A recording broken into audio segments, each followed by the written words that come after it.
Hello guys. So today me and Alfie are in the park and I thought that we would do a list of some of my favorite guitar YouTubers. Um, so obviously these guys are mostly all players as well. And many of them you would have heard of, probably most of them. Maybe number two you won't have heard of, but he's not a guitar player, I don't think. But he puts out guitar-related content. So when I was younger, I used to consume any kind of guitar content I could find, whether that be lessons or pedal reviews or the new guitar that's coming out. However, nowadays, I kind of feel that a lot of the stuff that's out there is very samey. They've all got the same kind of moody lighting.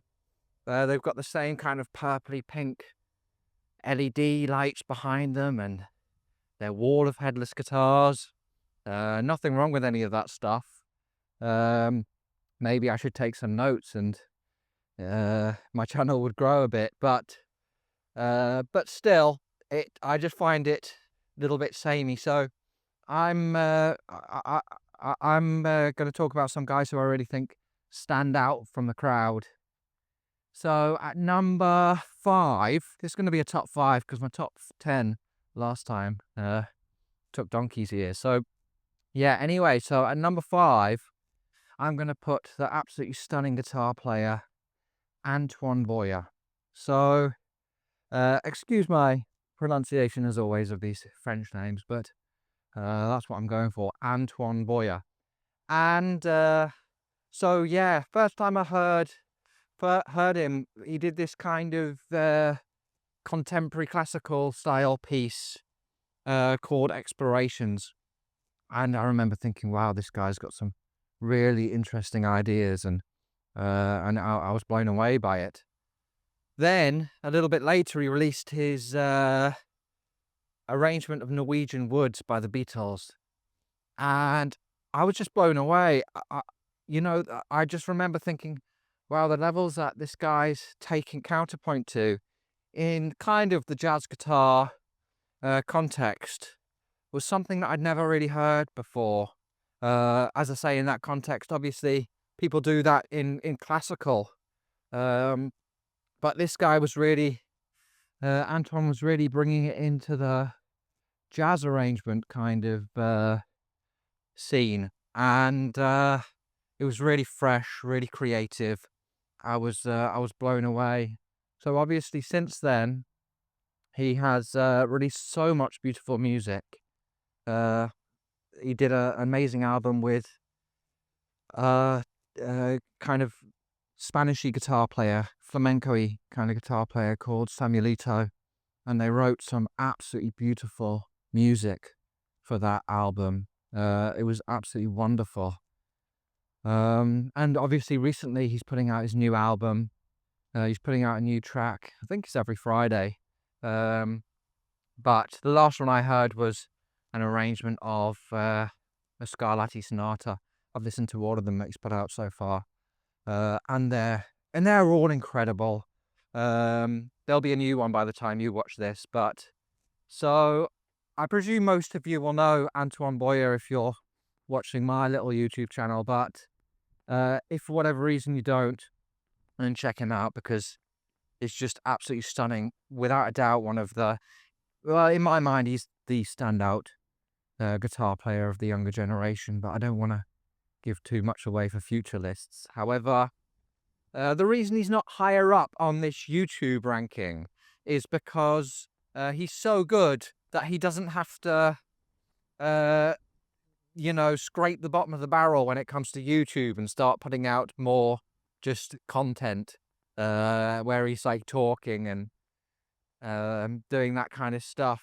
And I do like a little bit of that sometimes. I do like to kind of get to know the guy behind the guitar and all this, but obviously Antoine's so good that he doesn't need to really mess about with that kind of stuff. So he's going to be at number 5 on my list. So next on my list is going to be Joshua Mida. Come on, Alfie. So Joshua is an unbelievable player. So he's higher than Antoine Boyer on this list. And that is in terms of YouTuber. And that's because of his shorts. So I think the stuff that he does for shorts is just so perfect. I think the word short is a little bit of a insult for what he's doing, because a lot of the time they're far more like kind of guitar etudes or guitar sketches. They're so creative and just so beautiful, a lot of them. Obviously, he's got some where he's just absolutely going hell for leather, shredding his nuts off. But there are other ones where he's doing a wonderful little arrangement that he's worked up of either an original composition or a jazz song or something. So he's at the moment I think he's just released his new album. I've heard the tracks that he's put up from YouTube on it. I must get his album because they sound amazing. I love the production sound that he's got on his album. It's kind of a synth trio thing. Drum, synths, and guitar. Just absolutely wonderful stuff. Obviously, there is influence from, the modern jazz scene, guys like Tigran and all that. However, I really think what he's doing is fresh. And he's so young that imagine what this guy could be pulling out the bag in a few years. He's a really special talent, is Joshua. And his articulation on the guitar it's very, very personal. It's kind of, I know, obviously, many players, including myself, I do a lot of selective picking myself, but Joshua's really kind of taken it to a different level. Let's be honest, the cleanness of his articulation on the guitar, and it's very consistent, his technique. He's really mastered that approach of selective picking, rather than something like I do, which is I kind of go do different things depending on different scenarios. He's very consistent with that style, and it's just absolutely beautiful what he's doing. So yeah, Joshua Mida at number 4. Anyway, so at number 3, I'm gonna put Ceil Alexander. So I love Ceil's channel. Not only is he an absolute beast on the guitar, with some of the most filthy jazz lines. I mean, he's totally absorbed the jazz tradition, hasn't he? Obviously, he loves his hard bop and his post bop and his bebop. And if he wants to just play in that style, he could play in that style for days. However, if you listen to performances that he did at the Herbie Hancock guitar competition, then he is really taking this stuff to a different level. He's very personal with his stuff. It's not as if he's just playing within a style. He's very creative with this stuff. I remember hearing him play I'll Remember April at that competition, and it was so creative and so modern, yet so steeped in the tradition at the same time. So an absolutely extraordinary guitarist. But the reason why he is higher than those other two other extraordinary guitar players is because his YouTube channel, he doesn't seem to take himself too seriously. He puts amazing lessons up there, some wonderful content. But he seems like such a cool guy when you hear him talk. I love his thumbnails that he does. He'll have a little hat on and like kind of Snoop Dogg glasses or something. And he just seems like he's got a good sense of humor. And he puts up stunning guitar clips too of him just shredding. I love the fact that he'll just pick up any guitar and make it sound like it's a, you know, a Gibson archtop or something. You know, I remember seeing him playing on some rock Jackson guitar, but you know, he sounded incredible on it. Or he plays on some strange looking Fenders too. But he's always, everything he puts up is just wonderful. And as I say, I really like the kind of not taking himself too seriously aspect of his channel. So he's very high up on this list.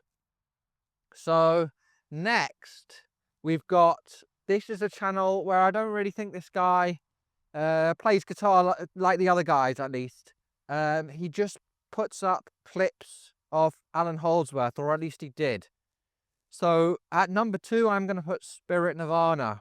So maybe it's only going to be the Holdsworth OGs that know about this channel, but Spirit Nirvana, about 15 years ago, used to put up clip after clip of unbelievable Holdsworth bootleg footage, whether that be his interview that he did, or his clinics that he did at like Sam Ash, or he did another one at Blue Note, didn't he?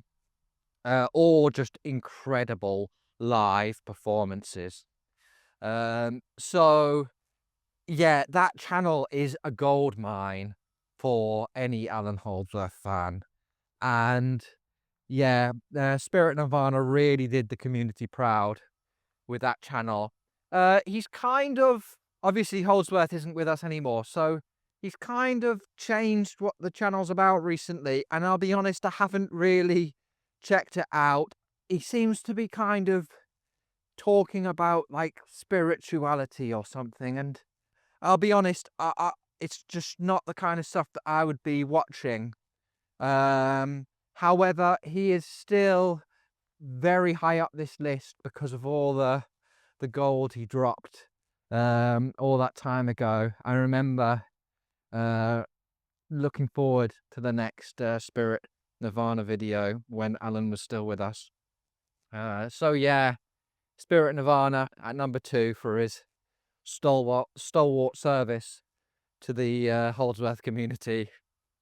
So that brings us on to number 1. So at number 1, I'm putting the legend that is Jimmy Bruno. So obviously Jimmy Bruno has built up his reputation as a jazz guitar player over decades. So everyone, you know, he's already considered a living legend. So Jimmy Bruno can say whatever he wants on his channel. And he can just be totally honest. And everyone will still hold him in the highest regard. Because as I say, he's a living legend. And that's what he does. He's just totally honest on his channel. There's no fake bravado. There's no pretense. There's no flashy, edited clips of him playing. It's just him being him, talking about stuff that interests him, you know, giving lessons, or even just him sitting there smoking a cigarette, complaining about the American health service, and just stuff like this. It's just his honesty and the fact that he doesn't care less that I really love about his channel. This way, Alfie. So obviously he can get away with it because he's a legend. I don't think I could pull that off in the same way, but I love seeing Jimmy do that, and I find his channel, I find it very humorous. I find he's got a good sense of humour, but obviously he's got years of knowledge and experience on the jazz guitar scene, and the jazz scene in general. So there's just, yeah, endless hilarious video on Jimmy's channel, and also some beautiful performances of him playing guitar too. So yeah, so I'm putting Jimmy Bruno as my number 1 YouTube channel just because of the honesty that he shows on there. But obviously, yeah. So he was a big influence to me on this channel. I wanted to try and get an aspect of the honesty that he shows on this channel. Obviously, I think there's a time and place for lessons, for edited videos and stuff. I think they can kind of put across a message a little bit clearer, especially when I'm doing lessons and stuff. But in these kind of talks, I really try and just, no editing, just try and say what I feel when I feel it. And I think I like to see that in YouTube channels. Maybe some people agree and some people disagree, and that's all fine. So anyway, guys, you let me know what your favorite channels are in the YouTube comments, and yeah, I'll be interested to know. So on Patreon this week, we were looking at 2-1-2 positions, pentatonic patterns.